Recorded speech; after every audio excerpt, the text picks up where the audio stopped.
Magandang umaga po, kuya. Ako po si Michael Jackson po. 34 years old. Nakatira po ako dito sa Quezon City. Gusto ko po sanang sumali sa Pinoy Big Brother. Sana po pala rin tayo. Pangako ko po na hindi pa ako magdadala ng drugs o kung ano-ano po sa loob ng bahay ni kuya. Gagawin ko po lahat, ipakita ko po lahat ng ng buni sa katawan ay ng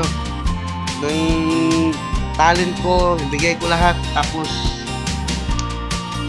pangako magiging mabuti akong tao sa loob ng bahay ni kuya. Yan, sa bahay niyo kuya.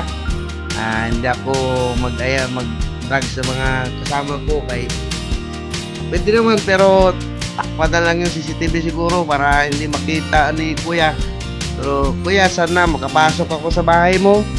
Pero kung hindi mo ko pasukin ko na lang siguro.